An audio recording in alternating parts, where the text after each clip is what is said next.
I've used the Reactive Outdoors 3-Sex tent about 25 nights over 6 months, mostly camping beside my vehicle with my 6-year-old daughter inside with me. Certainly, durability's been put to the test, usability's been put to the test. There's heaps of reviews you can find with unboxing and first impressions, maybe first weekend of use, but this review is about how this tent has lasted with ongoing rugged use. We'll talk about what I've liked, what I've struggled with, what could be improved. I'll talk about who these tents are really well suited to, and I'll come together with my final thoughts. My daughter Paisley and I were preparing for our Simpson Desert trip in the middle of last year. I'm a heavy sleeper and we're not comfortable with the kids sleeping away from us when we're camping or want to be in the same space. Previously, we'd used the Big Daddy Deluxe when it was just us two, but even taking the foam mat out and using our self-inflating mats instead, I found that setup quite cumbersome. I wondered whether there was something that was better, that could be super lightweight, super quick to set up, and great for 2 people. I like the idea of an old-fashioned tent and did some research and I stumbled across this.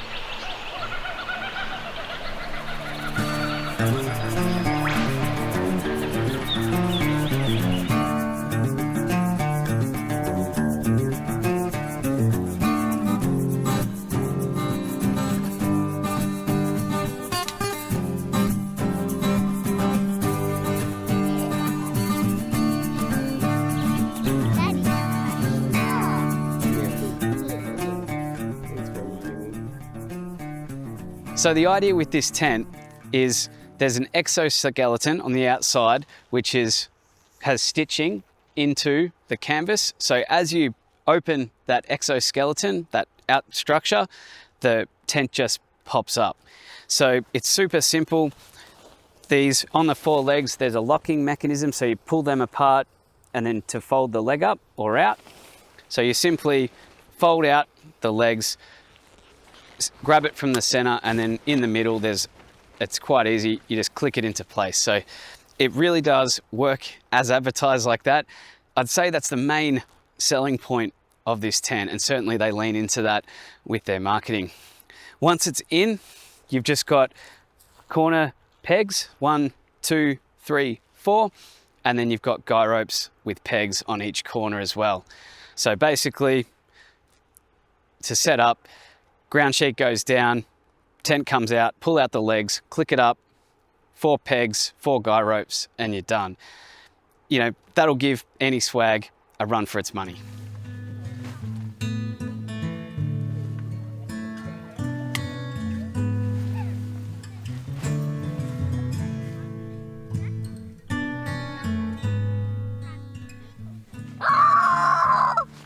Where's the tent gone?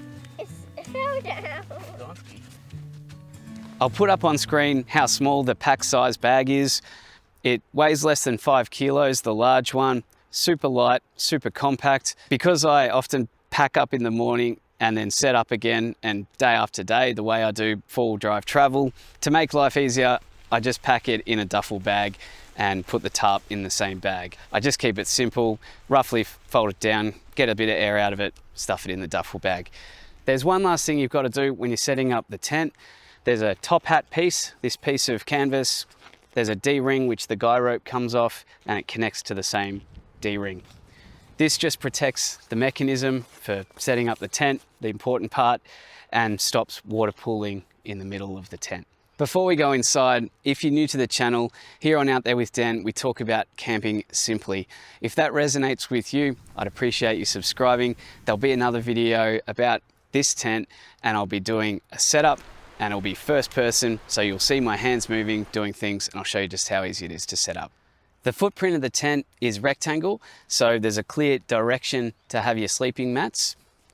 There's 2 doors and 2 windows, so they're parallel to each other, and it means that one person can get out one side and not have to trip over the other person in the middle of the night. So that's good that there's 2 doors.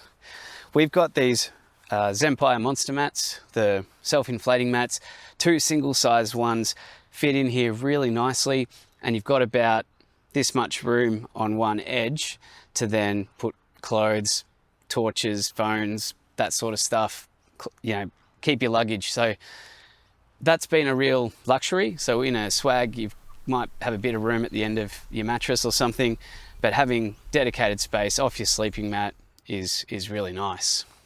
The other thing that's great is the headroom. So I can sit up in here, and I've still got heaps of headroom.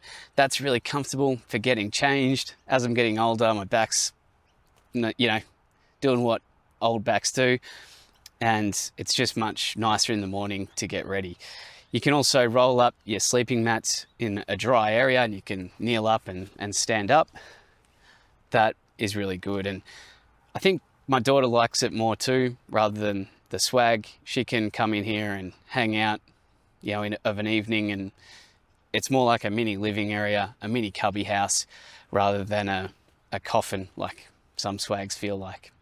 There's a hook up on the roof, so if you want to hang a light or a fan, you can do that as well.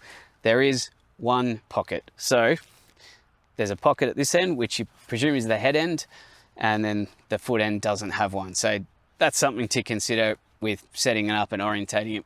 Which way do you want to have the pocket? But the pocket's not much good anyway. It's only, 250 mil by 150 mil, but it's, a nice touch. There's two toggles here to tie the door up, and then the door's kind of in a D shape, and it's 2 zips. This is good for avoiding putting pressure on the zips and good for weatherproofing. The fly mesh does not go down to the floor, so this is the maximum size of the window on this side, and it's got the toggles here as well, so you can wrap up the curtain from the inside. And I don't do that either, I just let it hang. On the door sides, the only fly mesh is the window, but on the head and foot end, the top half of the panel is canvas and the top is all mesh. So there's the outer layer of fabric creating like an awning, like an air gap, and this is how you get great air ventilation through the tent. I think I understated it when I said how useful it is to have a bit of extra room. So even with 2 people in here, being able to put your boots in, bring your map in, bring your iPad in, whatever you need to do, you've got that inside living space just a little bit to make it more comfortable when you're camping. I really like that, and I think it's lacking with most swags. I thought the zips would be the first thing to break and drive me crazy. I thought that's where the problems will be. That's not the case. The zips have held out really well. Again, it seems to be a great design, the right parts used. They're not cheap zips, although they kind of, if you've had premium tents, you kind of question it when you look at it, but it's been pretty good. The one thing that annoys me the most, absolutely the most, is there's a nice flap over the zip, which is good design, but that flap often gets caught just like that in the valance. Even when you're trying really hard not to, if you're doing it in a hurry, you're kind of guaranteed to catch the valance. So yeah, just maybe the valance could be a little longer, maybe that would solve it, but you've really got to be careful. And if you've ever been bussing to go to the toilet in the middle of the night to get out of the tent and pull your boots on as quick as you can, there's nothing worse than the zipper getting jammed. I guess that's good review for the zip though, if it can continually get jammed and it just keeps going.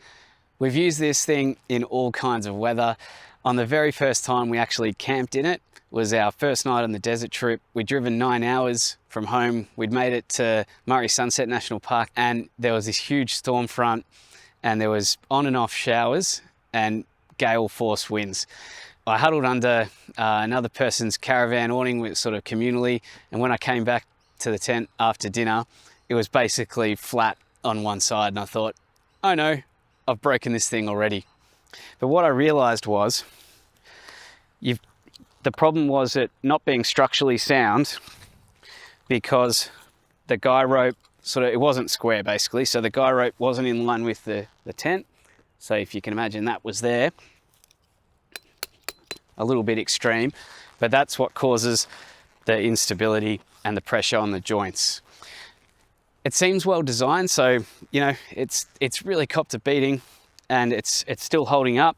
So I'm really happy with it in strong winds. Even setting up today, you know, I was trying to peg it down and it was sort of semi blowing over. You know, it deals with it. In really heavy rain, none gets inside. This tent is really well designed. We've had sort of that heavy sideways kind of rain, and it's designed well enough that even, you know, in the under part, you don't get any water getting in. When I first got it, set it up in the front yard, hosed it down multiple times, let it dry.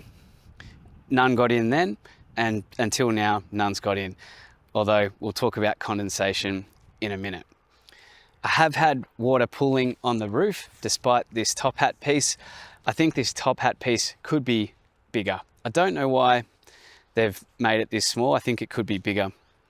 Also, in high winds, the top hat elastic on the hook has stretched over time.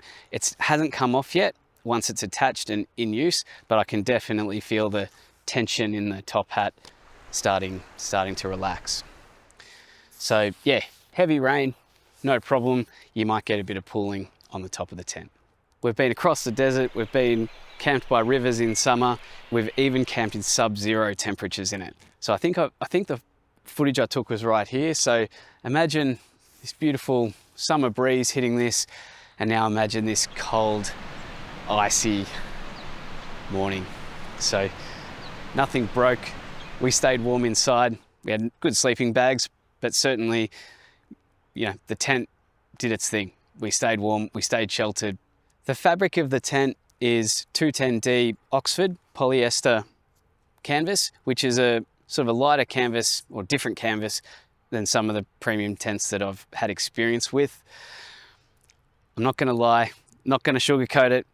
This thing has condensation issues most of the time. Out of that 25 odd nights, I've had 2, maybe 1.5. There was a little bit on one of them, but I've had 1 dry night inside where water hasn't really come down. You sort of notice it around your sleeping bag. So be aware of that, but I don't really think of it as a con because it doesn't take much to dry being this lighter material. So when you're packing it up, packing away, sending it up, packing away, sending it up, day after day on a trip, you only need a couple hours in the morning or a couple hours in the night and it just dries itself. So I've had problems with heavy canvas on winter trips where it's just constantly wet and just doesn't get a chance to dry. But with this, you can open up, you get good airflow, and the condensation is really a non-issue. When we were going across the Simpson Desert, the condensation was so intense every morning that we had all these bugs that wanted to get in on the moisture. So there were these beautiful grasshoppers that would get between the mesh layer of the tent and the outer layer of the tent and just sit there lapping it up. And I thought it was a grasshopper, and it is. Is he sleeping? Could be. Do grasshoppers snore? The bottom of the tent is way too thin. It kind of feels like the same stuff as the walls. That's okay, but a ground sheet is absolutely essential. When you buy one of these, they call it kind of a bonus as a marketing thing, but I'm pretty sure they always come with it. They do come with an additional ground sheet, so this has to be used. I haven't opened this yet. I won't do it now, but it's got color coding, so you know which corners are which to get your doors right and your lengthways right. So that's clever, and I'm glad it comes with one. You definitely need one. This is a heavy duty canvas tarp, which I've used for pretty much every time I've gone camping for the last 5 years. I just kept using that. I'll crack this open one day, but that's worked for me. The other thing, which are quite low quality, are the pegs. So I haven't opened these, but maybe I will now. So these are the pegs they come with. Oop. And that is just not gonna cut it for the sort of travel that I do. I'll see if I can bend it with my hand. Let's see. Yeah, there you go. I wouldn't say I'm a muscle man, but some rocky ground, that won't last a trip. And I've also replaced the guy ropes. left the guy ropes at home somewhere. They're in a bag with all these other guy ropes I don't use. So yeah, BYO guy ropes, BYO tarp, or definitely use the one that it comes with, and BYO pegs. When I first got the tent, these knuckles, there was a distinct click when they unlocked to fold up, but now there's not as much distinct click. I think these are wearing, and I suspect these are going to be the first things to go. So I'm keeping an eye on them. I'm generally really trying to look after them. They're also plastic. The fiberglass, it's fiberglass, it's holding up all right in the sun, but this plastic, I'm sure it's UV stabilized, but eventually the plastic's probably going to be the hard plastic, first thing to go as well. So monitoring that closely, and we'll see how we go. On the FAQ page on the Australian website, to answer the question, how durable is the 3-second tent? How long will they last? They say, the 3-second tent is built to perform far beyond just a weekend trip. With normal care, it can easily handle dozens of camping trips over several years. And most of our customers report using the 3-second tent for multiple seasons without any issues. Like any gear, its lifespan depends on how it's used and cared for. No tent survives sharp rocks or being stored wet forever, but this isn't a disposable product. To me, they're really owning up and fessing up to their true position in the market. And I think it does present really good value for money at around 200 Australian dollars. Given the low quality pegs and guy ropes, as well as the thin floor, I think they're targeting people that are not going to use this tent that often, that want to have a tent occasionally, and when they do go camping, it's probably going to be on a nice surface in good weather. There's two sizes. The small one is good for one person, I think, and the large one, which I've got, is good for 2 people. I would always get the large one. These aren't hiking tents. They're not practical to carry around, so the difference in the pack size and weight is really negligible. You might as well just enjoy a little bit more space. So who's this good for? I'd say it's a great, simple tent for people just getting into camping. Maybe you're a couple, maybe you're a dad and your son, or parent and kid. What a great tent to go and get out there. People will be drawn to the super easy setup of these tents, especially casual users that are probably using it in really nice weather. At the other extreme is probably me. Not many people are using this for really rugged, extreme, frequent use. Hopefully I've shown you though, it's certainly good for that too. I want to know what you think. Despite being a cheaply produced tent, there really is a charm to it. The easy setup is truly unmatched. It's just 4 corner pegs, 4 guy ropes, and you're done. And you get that space for luggage, your boots, your clothes, and you can sit up in there, got somewhere to escape in bad weather. It really does offer a lot, and I think it gives the industry standard dome swag a run for its money.